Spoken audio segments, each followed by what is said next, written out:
Here is how to install the Verifone M400 card reader. Here is the hardware you will need. First, take the metal bracket we have already assembled and remove this bolt with the 2.5mm Allen key. Be sure and place it somewhere safe because it's easy to lose the bolt. Next, slide so that the circles on the slots line up with the tabs so it can be removed.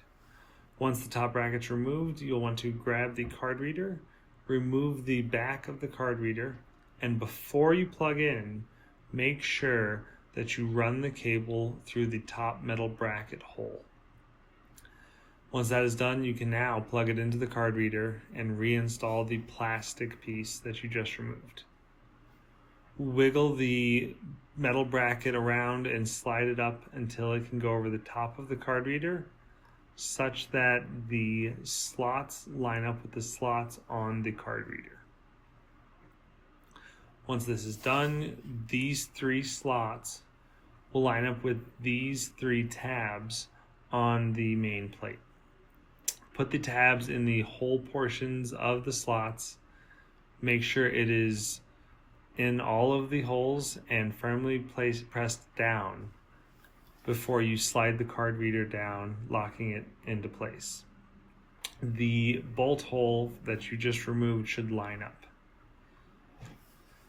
Reinstall that bolt, and you are also going to want to take the 20mm bolt and install that on the right hole. Once these two bolts are installed, it will be ready to add to the stand. To install it on the stand, first, you're going to want to take the key and unlock the lock so that the lock isn't in the way.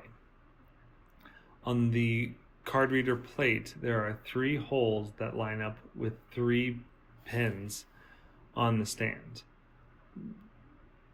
Put the plates on top of each other and you'll wiggle it around a little bit, and those 3 pins will set in those holes. Press the lock and you are good to go.